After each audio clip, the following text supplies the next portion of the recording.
Bismillahirrahmanirrahim. Assalamualaikum warahmatullahi wabarakatuh.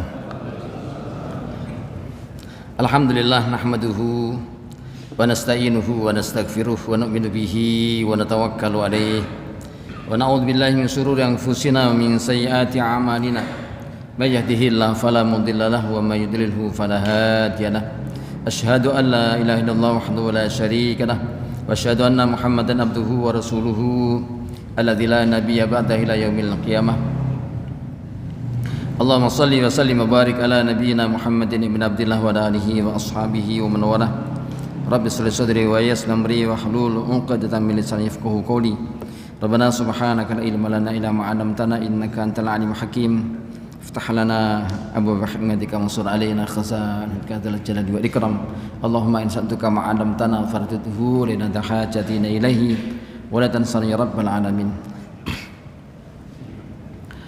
Alhamdulillah rabbil alamin. Para jamaah nikmati Allah, bersyukur senantiasa kita panjatkan kehadirat Allah Subhanahu wa taala atas nikmat dan rahmat yang Allah berikan pada diri kita, di mana kita dihadirkan oleh Allah di tempat yang sangat mulia di rumah Allah Subhanahu wa taala. Didudukkan kita dalam satu majelis ilmu, majelis taklim, majelis zikir ini suatu anugerah yang sangat besar. Sebab Allah Subhanahu wa taala membangga-banggakan daripada majelis ini di hadapan para malaikat. Sehingga nama kita, nama orang tua kita disebut-sebut oleh Allah di hadapan para malaikat. Sehingga malaikat akan mengenal nama kita. Malaikat akan menghafalkan nama-nama kita. Maka apabila kita nanti telah meninggal dunia, dibawa ruh kita oleh malaikat ke langit sana, maka penghuni langit akan mengatakan, ruh siapakah yang kau bawa ini? Oh, ini fulan bin fulan. Maka malaikat yang ada di langit akan mengatakan, oh, ini nama yang kami kenal, nama yang pernah disebut-sebut oleh Allah di hadapan kami. Maka ini orang patut untuk dimuliakan, patut untuk dihormatinya. Sehingga ruh itu ditempatkan tempat yang mulia. Ini kenapa? Karena orang itu biasa duduk dalam satu majelis ilmu, sehingga namanya dikenal oleh malaikat. Ini keistimewaan, ini satu keutamaan orang yang duduk dalam satu majelis ilmu. Ya, begitu besarnya daripada keutamaan itu, sehingga walaupun kita mungkin tidak dikenal di dunia ini, tidak terkenal lah umpamanya di dunia maya atau di dunia nyata, hanya sekeliling kita lah mungkin yang kenal nama kita. Tetapi kalau nama kita dikenal oleh malaikat, gitu ya, disebut-sebut oleh malaikat, oh, ini suatu kemuliaan yang luar biasa, gitu ya. Maka bersyukur kepada Allah Subhanahu wa taala didudukkan oleh Allah di saat yang lainnya sudah pulang ke rumah masing-masing. Tuan-tuan semuanya masih didudukkan oleh Allah, gitu ya. Masih diperpanjang lagi daripada iktikafnya sampai waktu isya nanti, gitu ya. Maka ini merupakan suatu anugerah yang besar yang kita syukuri bersama-sama. Memang beginilah caranya orang mendapatkan ilmunya, harus bersusah-susah, harus berlelah-lelah. Kata Imam Syafi'i rahimahullah dalam satu makalahnya, suatu nasihatnya,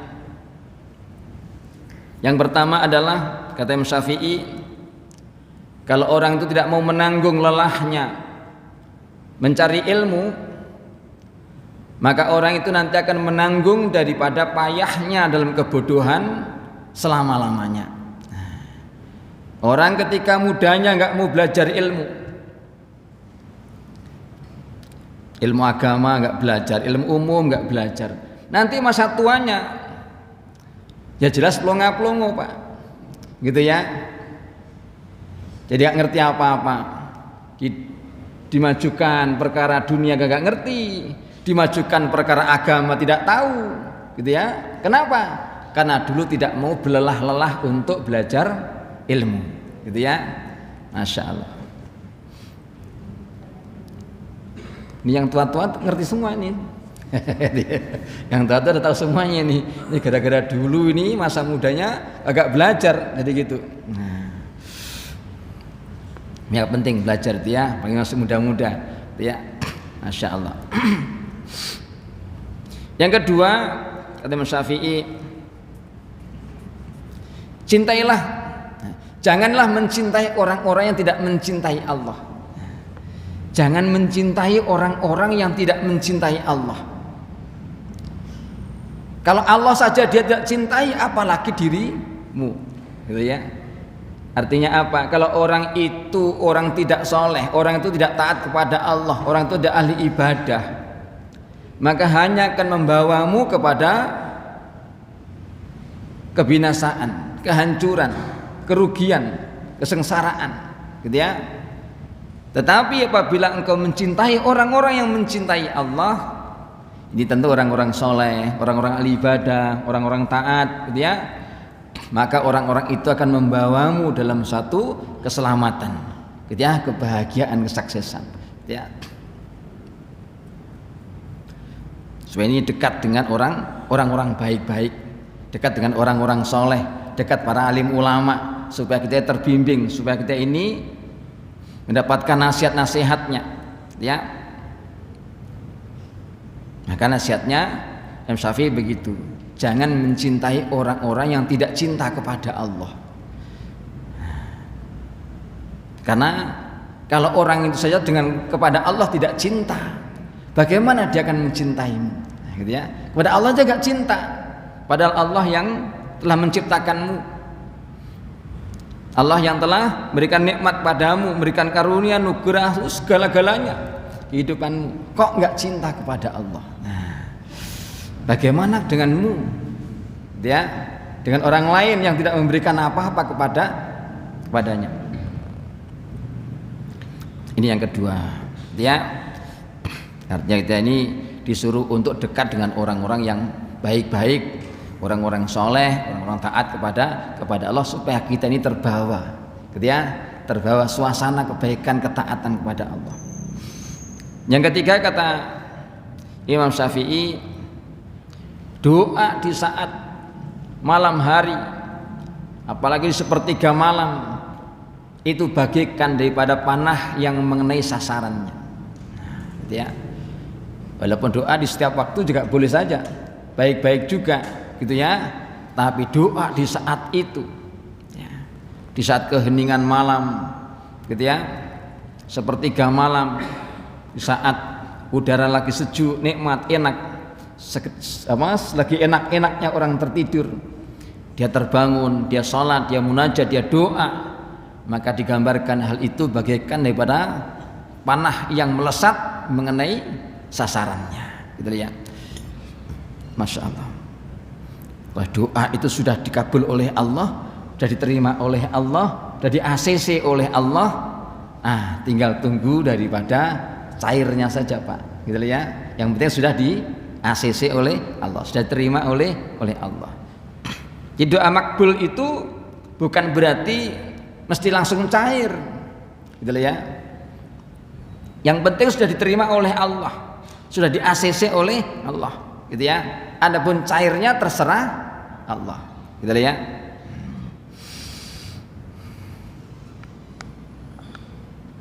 Jadi kalau orang sujud itu yang ikhlas gitu, sujudnya ikhlas karena Allah, gitu ya.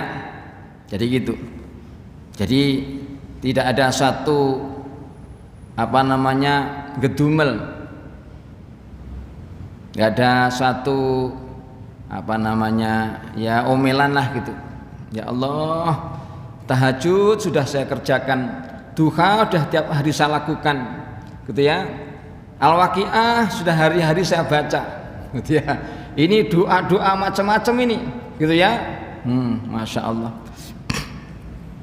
Doa di buku-buku ini, buku itu, pagi sore sudah saya baca ini.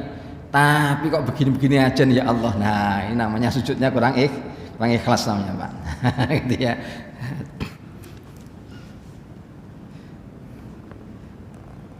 Padahal sudah diterima, cuman yang belum dicairkan oleh Allah. Dan Allah Maha tahu kapan kira-kira harus dicairkan hal itu. Apakah disegerakan, ataukah ditunda, atau diganti, atau memang Allah segera simpan nanti untuk akhirat. gitu loh ya. Sebab Allah Maha tahu potongan-potongan orang-orang model-model kayak begini mau dikasih banyak sekarang ini, malah bahaya, nanti malah jauh dari masjid malah itu Pak. Gitu loh ya. Nah, yang segini ini malah justru tidak segera dicairkan oleh Allah, biar apa? Biar lebih sungguh-sungguh lagi doanya. Karena Allah itu senang mendengarkan rintian daripada hamba-hambanya. Ya. Seperti kayak orang itu senang sama anak kecil lucu, cakep gitu ya. Kadang-kadang kan malah justru dijiwit lah, diapalah gitu ya. Terlalu nangis baru digendong gitu ya, seneng-senengin, kan begitu. Jadi Allah senang sama hambanya itu dengan caranya Allah bermacam-macam, berbeda-beda kadang-kadang memperlakukannya itu. Ya. Jadi kalau ada orang doa langsung dikabulkan, belum tentu juga dia mesti disukai, gitu ya. Seperti ada pengamen datang ke rumah kita, kemudian gerang-gerang cepat dikasih, bukan karena senang sama tukang ngamen, wong suaranya juga nggak enak, ya Pak. Jadi gitu. Nah, sementara anak kita yang kita sayangi, yang kita cintai, masya Allah minta sesuatu, tidak segera kita beri, bukan berarti orang tuanya pelit, bukan berarti orang tuanya nggak punya. Ada saat waktunya, gitu loh ya. Kapan yang tepat untuk anaknya. Yang jelas apa yang dimiliki oleh orang tuanya pasti nanti juga akan diberikan semuanya kepada anak-anaknya. Jadi Allah itu telah buatkan surga untuk hamba-hamba yang disayang cintai, gitu ya. Disiapkan sedemikian rupa, gitu ya. Seindah-indahnya, sebagus-bagusnya, secakep-cakepnya. Untuk siapa itu? Untuk hamba-hamba yang disayangi, yang dicintainya, gitu loh ya.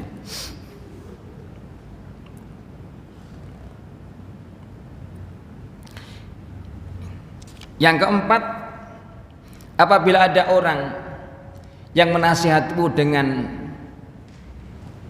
diam-diam, sendiri-sendiri gitu ya, nggak banyak orang kasih tahu, dia pelan-pelan lembut. Nah, tandanya dia ikhlas kepadamu dan dia seorang yang baik, memberikan nasihat kepadamu, maka jadikan dia teman.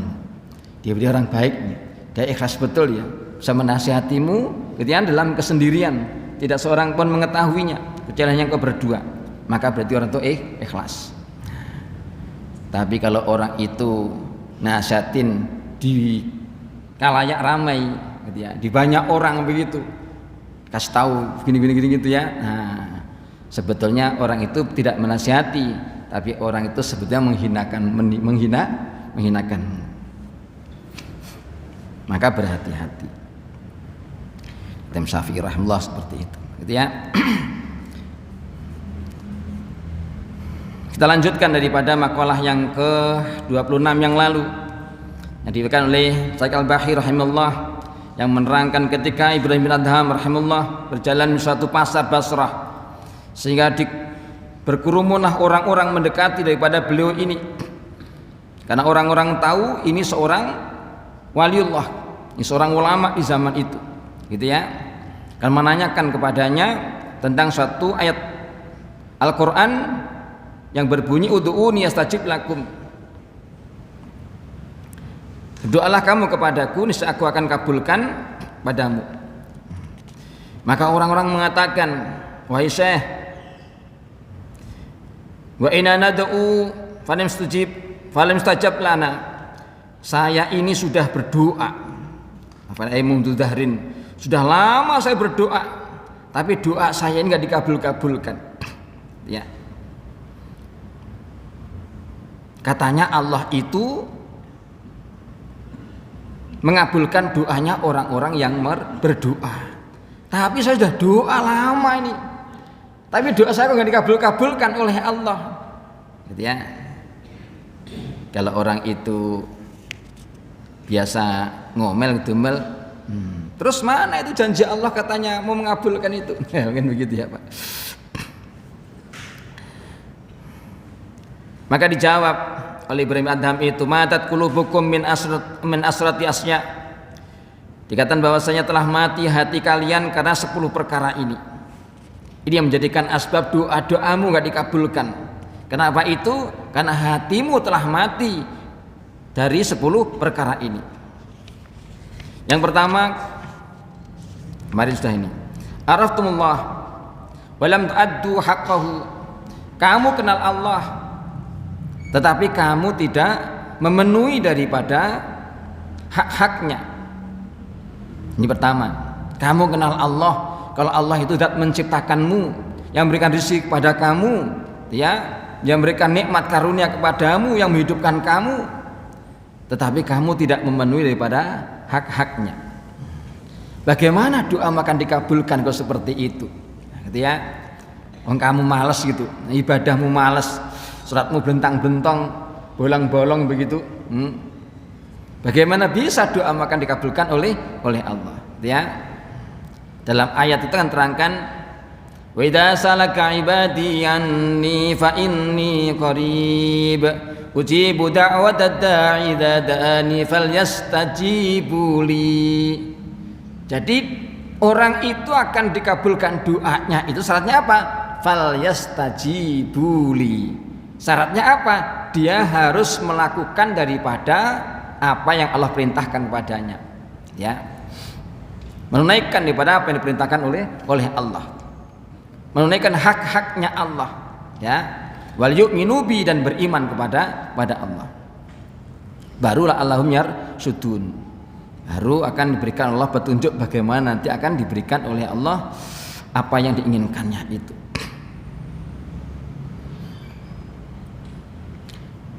Maka ketika orang itu menunaikan daripada perintah Allah dengan penuh keikhlasan, penuh dengan ketulusan, tadi itu Pak, contohnya itu ya. Jadi sujud semata-mata karena Allah.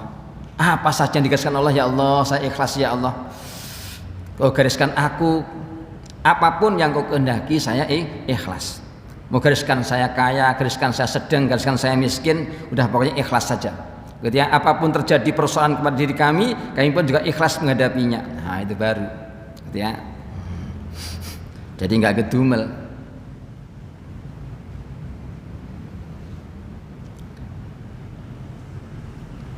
Ini tahajud sudah tiap malam, sholat duha tiap hari, baca Quran, waqiah juga sudah dibaca. Doa ini, doa apa? Doa jalut lah, doa apalah, dari Robil ada doa apalah, semuanya sudah dibaca ini. Kok gak tembus-tembus nih, gitu ya, umpamanya tuh. Ini namanya kurang ikhlas, ya. Maka diluruskan lagi, ya sudah terserah Allah. Orang itu sudah diikhlaskan dosa amalnya, maka nanti kan Allah bimbing, la'allahum yarsudun, nanti Allah akan bimbing, mendapatkan suatu keberkahan dalam hidupnya itu. Mungkin memang garisnya tidak banyak berubah keadaannya mungkin secara jumlahnya, tapi suatu keberkahannya kan berlimpah kepadanya. Berkah itu Pak luar biasa, udah diberkah itu luar biasa. Walaupun nampak sederhana biasa lo berkah, nah ini menjadikan datangnya suatu kebaikan-kebaikan. Gitu ya. Ternyata tanah Arab yang gersang, tandus, kering kerontang begitu kan diberkahi oleh Allah adanya Ka'bah, maka mendatangkan juga kebaikan-kebaikan yang luar biasa. Ternyata yang diberkahi oleh Allah tanah itu tidak mesti yang subur, ternyata bisa jadi tanah yang gersang, tandus, kering kerontang, tapi kan ada Ka'bah di situ, maka mendatangkan daripada keberkahan, ya. Jadi gitu.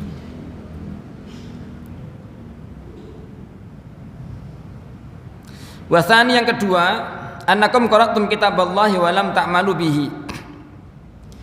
Yang kedua kata Ibrahim Adham radhiyallahu anhu rahmatullahi alaih mengatakan, kamu baca kitab Allah tapi kamu enggak mengamalkan di dalamnya. Kamu baca tuh kitab itu, ya, tapi enggak kamu amalkan isinya. Lah bagaimana akan dikabulkan doamu? Nah, kata Ibrahim bin Adham, ya. Maka apa yang kamu baca, kamu amalkan, tentu akan mendatangkan juga kabulnya suatu doamu. Dan yang ketiga, wasalis annakum ida'aitum adawatan iblis. wa walaitumuhu. Yang ketiga, kalian mengaku menjadi musuhnya iblis, tetapi kalian justru mengikuti daripada ajakan iblis. Kalian menjadikan daripada pemimpinmu, panutanmu, ya, yang kau ikuti. Ngaku iblis itu musuh, tapi masih juga mengikuti daripada rayuan iblis, ajakan iblis.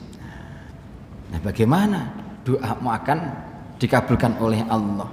Kamu ngaku jadi musuhnya iblis, tapi kamu masih mengikuti daripada ajakan iblis.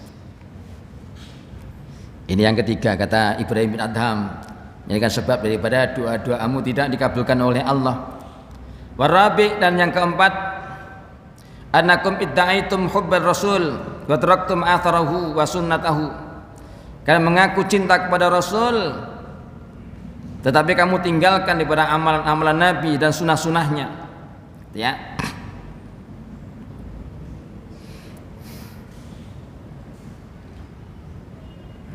Ya, Nabi itu diterangkan oleh Allah untuk menjadikan contoh dalam kehidupan kita, contoh yang diridhoi oleh Allah Subhanahu wa taala, gitu ya. Maka apabila kamu melakukan apa yang dicontohkan Nabi, maka kamu akan ridhonya Allah. Dan Allah ridho kepadamu, maka segala apa yang kamu inginkan akan dikabul oleh Allah. Gitulah Pak, gitu ya. Jadi segala apa yang dicontohkan Nabi itu contoh yang diridhoi oleh Allah, contoh yang disenangi oleh Allah. Jadi apabila kalian mengikuti daripada apa yang dicontohkan Nabi, berarti kalian akan mendapatkan ridhonya Allah, akan mendapatkan daripada cintanya Allah. Qul in kuntum tuhibbunallaha fattabi'uni yuhibbukumullah wa yaghfir lakum dzunubakum wallahu ghafurur rahim. Katakanlah kasih ya Muhammad kepada umatmu, apabila kalian cinta kepada Allah, maka ikutilah aku caranya, maka Allah akan mencintaimu. Untuk mendapatkan cintanya Allah, caranya apa? Ya, ikut contoh baginda Rasulullah. Kau dapat cintanya Allah. Kau dapat cintanya Allah, Pak. Masya Allah. Kayak apa itu kira-kira? Kalau orang itu dapat cintanya suami, maka istri itu kan diberikan apa saja yang dimiliki oleh suaminya, kasih. Kenapa dapat cintanya suami? Gitu ya, sayangi, dicintai, gitu ya. Kalau orang itu dapat cintanya Allah, nah jagat raya ini yang punya Allah. Ya. Jadi ada seorang pembantu kerajaan namanya Ayas dulu. Ayas ini hidup di zaman dulu, gitu ya, dengan seorang raja namanya Sultan Mahmud Al-Ghazwani.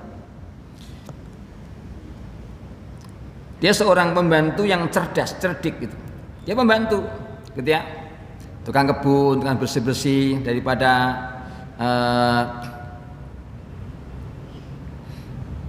istana gitu. Dia nggak banyak memuji-muji kepada rajanya, tapi dia kerja betul-betul dengan kerjaan yang baik, gitu ya. Jadi menyenangkan rajanya.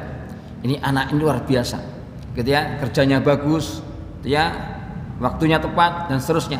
Maka senang dia, amalannya bagus, ibadahnya cakep, sehingga raja ini kadang-kala sering meluangkan waktu untuk ngobrol sama si Ayas gitu. Akhirnya menjadikan daripada orang-orang kerajaan itu banyaklah daripada gosip lah gitu. Masa raja yang kedudukan tinggi mulia begitu ngobrol dengan seorang tukang bersih halaman, ya, pembantu istana situ. Maka akhirnya sampailah ke telinga raja, gitu ya. Maka suatu ketika raja itu mengumpulkan daripada semualah hulu balang, para menteri-menteri semuanya.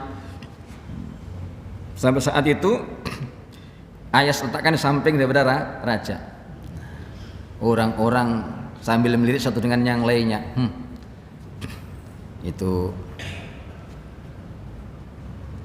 tukang sapu saja kok tempatnya di tempat itu, gitu ya, sampingnya raja, gitu ya. Nah, jadi orang nggak suka lah orang. Ya. Akhirnya apa? Raja mengatakan, wahai tuan-tuan semuanya, ini di suatu ruangan istana ini, gitu ya, ada barang-barang berharga di sini, gitu ya. Jadi ada apa namanya, mungkin piring, cangkir yang harganya mahal-mahal lah, gitu ya. Berbagai macam lah barang-barang situ. Maka siapa yang nanti mengambilnya maka jadi miliknya. Kaget orang-orang, gitu ya. Siapa yang mengambilnya maka jadi miliknya. Maka akan saya hitung sampai 3, silakan kalian untuk ambil. Masya Allah. Macam-macam itu. Ya, ada guci-guci, ada berbagai macam lah barang-barang yang bernilai tinggi. Ya. Hitung 1, gitu ya. 2, tambah bingung tuh mana yang mau diambil. Sebelah sana, sebelah sana itu. Jadi gitu. 3, rame Pak. Gitu ya. Namanya orang banyak, gitu ya. Ada yang ambil depannya, ada yang ambil di sana, gitu ya. Ada yang tabrakan, macam-macam lah, gitu ya. Ada yang dapat banyak, ada yang dapat sedang, ada yang dapat sedikit, ada yang nggak dapat, ada cuma benjol doang, ya nggak dapat apa-apa. Masya Allah. Akhirnya si Ayas itu diem saja di samping daripada raja, gitu ya. Maka raja melihat keadaannya itu. Nah, setelah selesai cukup, gitu ya. Ketahuilah wahai semuanya kalian, demikianlah manusia hidup di dunia ini. Mereka tidak akan bisa untuk menguasai seluruh apa yang ada di dunia ini. Kalau dia mengambil yang di sini, dia tidak akan bisa mendapatkan di sana. Kalau orang itu mendapat di sini, tidak bisa mendapat yang ada di sana. Gitu ya. Artinya orang itu sangat terbatas apa yang akan didapatkannya itu. Seorang dokter ya dapatnya ya jelas di sampai kedokteran aja gitu. Gitu ya. Sekarang bentuk toko ya asbab itu rezekinya di toko saja itu. Dan saja itu. Kemudian kalau dia pejabat mungkin ya sudah dapat gaji di situ. Tidak bisa merangkap dengan banyak. Gitu ya. Tidak bisa menguasai seluruhnya dimiliki. Jadi gitu. Ada yang cuma dikit ya. Ada yang cuma tabrakan benjol doang nggak dapat apa-apa juga ada Pak. Ya namanya rebutan dunia itu seperti itu, gitu ya. Orang rebutan dunia pasti tidak akan bisa mendapatkan semuanya, gitu ya. Akhirnya raja tanya kepada Ayas, "Wahai Ayas, kenapa kamu tidak ikut berebut untuk mendapatkan ini?" Maka Ayas itu pintar, cerdas. "Wahai Tuan Raja, apakah benar apa yang dipegangnya jadi miliknya?" "Iya. Kalau memang yang dipegang itu jadi miliknya, saya sekarang pegang Tuan Raja saja." Nah, kenapa? Karena kerajaan semuanya jadi miliknya raja. Jadi saya pegang raja. Jadi gitu ya. Nah, cukup sudah selesai Pak. Artinya apa? Kalau orang itu sudah mendapatkan Allah, mendapatkan cintanya Allah, ya kan ya? Sudah apa kira-kira yang akan diinginkan lagi? Sudah dapat cintanya Allah, gitu ya. Maka semua jagat raya alam semesta ini miliknya Allah. Maka dia tidak akan khawatir, gitu ya. Itu namanya dikatakan man wajadtani wajadta kulla syai', fa in faqadtani faqadta kulla syai'. Barang siapa yang mendapatkan aku, dia akan mendapatkan segala-galanya. Kalau sudah mendapatkan Allah, dapat cintanya Allah, sudah, dia dapat segala-galanya sudah. Maka kekasih-kekasih Allah Subhanahu wa taala, karena mereka sudah mendapatkan cintanya Allah, Allah telah mencintainya dan dia telah mencintai Allah Subhanahu wa taala, sehingga dunia ini menjadi rendah karenanya. Sehingga tak seberapalah itu diinginkan baginya, gitu Pak. Kenapa? Sudah dapatkan yang paling besar dan Allah akan berikan nanti yang lebih mulia lagi. Fa in faqadtani faqadta kulla syai'. Kalau orang sudah kehilangan Allah, maka orang itu akan kehilangan segala-galanya. Orang itu sudah kehilangan cintanya Allah, dibiarkan oleh Allah, dijauhi oleh Allah, tidak dipandang oleh Allah.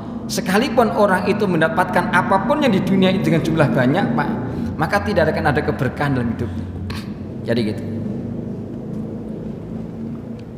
Jadi hampa, hidupnya dia hampa. Kenapa? Karena dia tidak mendapatkan daripada cintanya Allah. Ya.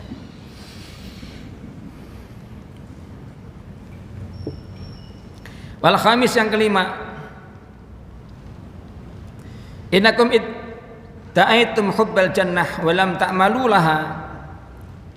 Kalian mengaku cinta kepada surga, tapi kamu tidak mengamalkan untuk mendapatkannya. Ya, tidak mengamalkan suatu amalan yang bisa untuk menyampaikan dirimu kepada surga. Dan bagaimana doa-doamu akan dikabulkan? Kamu pengen masuk surga, cinta pada surga, tapi kamu tidak amalkan suatu amalan yang bisa membawamu menuju surga. Nah, kalau begitu keadaannya, bagaimana doamu akan dikabulkan oleh Allah? Gitu ya.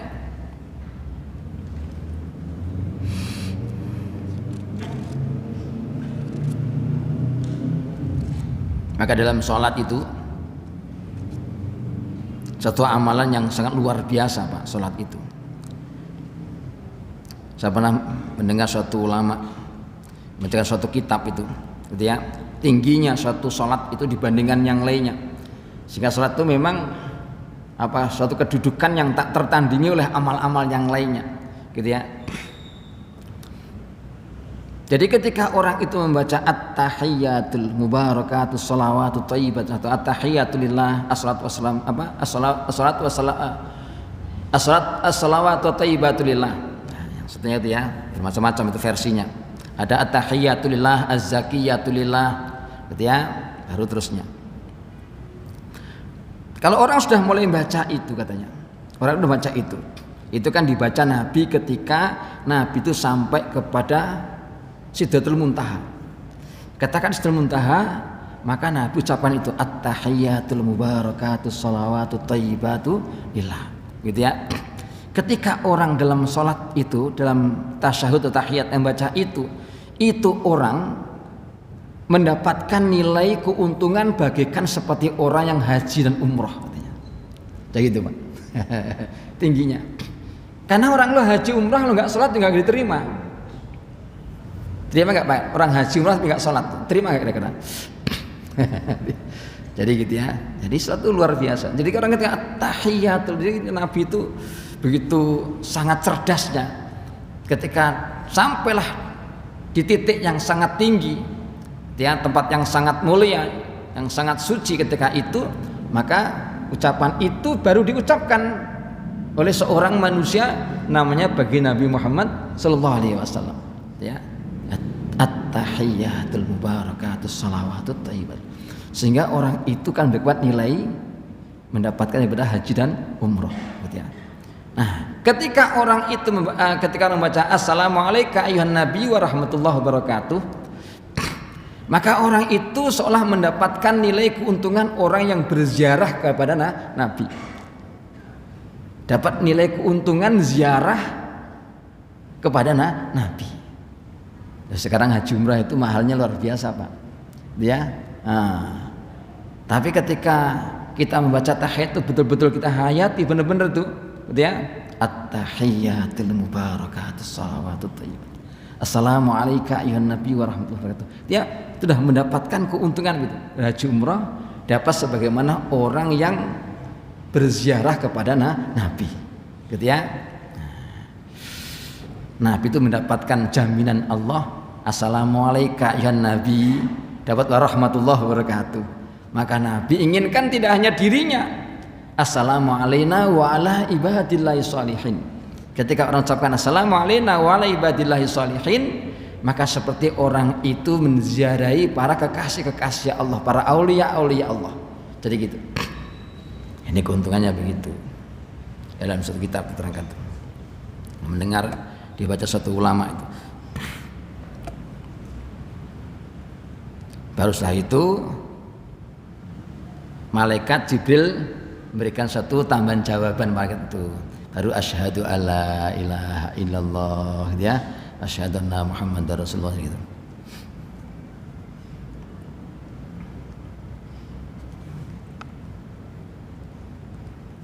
Ini akan menghantarkan, ya. Nah, perbaiki salat dengan baik, maka hidupmu diperbaiki oleh Allah Subhanahu wa taala. Ya, amal-amalmu akan diperbaiki oleh Allah Subhanahu wa taala. Maka ada seorang tanya kepada seorang alim, "Ya Syekh, mana yang lebih baik? Ada orang itu ahli ibadah tapi sifatnya kurang bagus. Satunya lagi, ada orang itu sifatnya baik. Sifatnya baik dia ini. Ya dermawan, ya lembut dan seterusnya itu. Tapi ibadahnya dia tidak baik. Ya. Nah, mana lebih baik di antara keduanya itu? Gitu ya.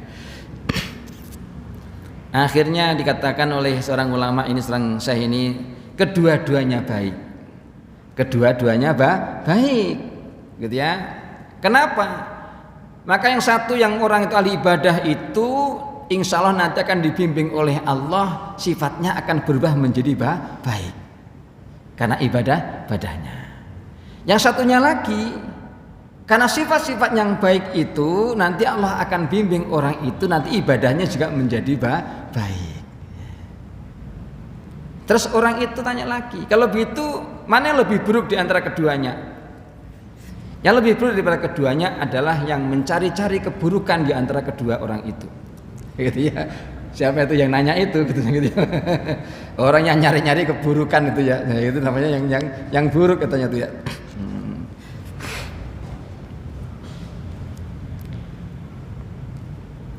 Masya Allah. Wasadis yang ke-7 yang ke-6. Idda'aitum khaufan nar wa lam tanhau 'anid dzunub. Engkau telah mengaku takut kepada neraka, tetapi kamu tidak menghentikan juga dari perbuatan dosa-dosamu. Masya Allah. Kamu ngaku takut kepada neraka, tapi kamu juga tidak berhenti dari perbuatan dosa. Lah bagaimana akan bisa terkabul doa-doamu? Nah, gitu ya. Ngaku takut neraka tapi tidak menghentikan dari perbuatan dosa. Masya Allah.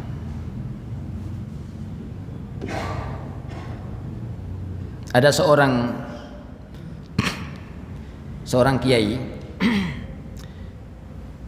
suatu ketika diundang oleh seseorang untuk hadir di rumahnya karena suatu hajatan. Dia diundang makan-makan. Maka dibawalah santrinya datang ke sana juga, diundang, gitu ya. Biasalah, satu tempat biasanya gitu ya, undang kiai untuk doa di rumahnya, gitu ya, dan makan-makan lah gitu. Maka selesai makan-makan itu, pulanglah ke pondoknya lagi. Nah, ketika pulang dari tempat hajatan itu, gitu ya. Jadi Pak Kiai itu ada daging yang masih terselip di antara giginya gitu loh Pak. Atau bahasanya apa? Selilitan ya, selilitan. Akhirnya mengganggu gitu. Nah, ketika perjalanan ini yang lewatilah namanya di kampung ya ada pagar-pagar gitu. Bilang sama santrinya, santri, ambilin tuh kayu atau bambu lah, selipan sedikit aja, sedikit kecil itu, gitu ya. Nah, ambil kecil aja buat untuk menghilangkan daripada selilit itu, gitu ya.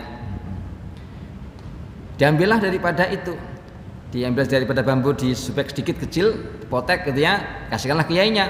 Kemudian buat untuk menghilangkan daripada selilitnya itu, daging yang nyelip di giginya itu. Dianggaplah hal itu perkara yang ringan, perkara yang sepele, perkara biasalah, cuman begitu saja, gitu ya. Dah buanglah. Maka dalam perjalanan hidup seorang ulama ini meninggal.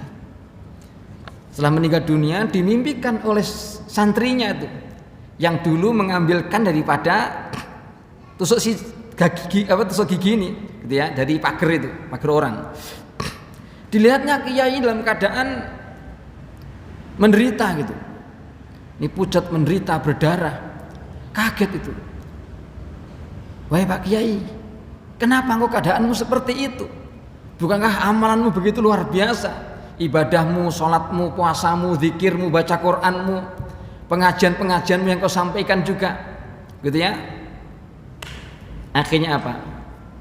Wahai santriku, tahukah kamu hanya karena perkara yang kecil sepele yang dulu mungkin tidaklah dihiraukan, disepelekan lah Pak, gitu, yang cuman begitu saja, gitu ya.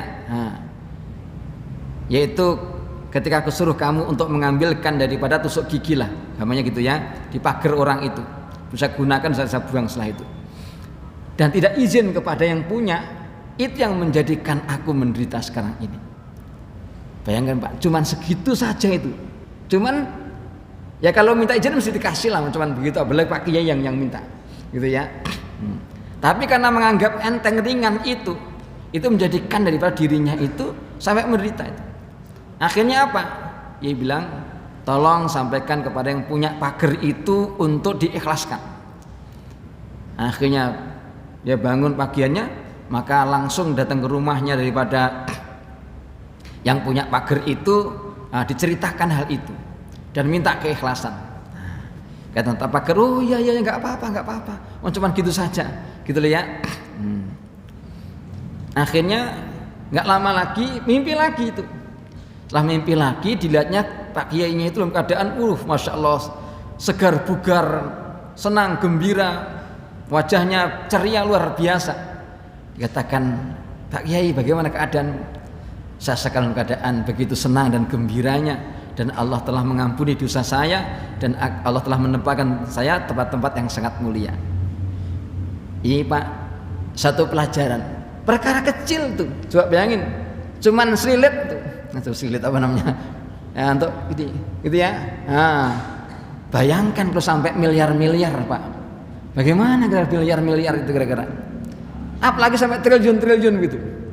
Nggak usah bayangkan itu gimana minta maafnya, nggak tahu gitu. Masya Allah, gitu ya.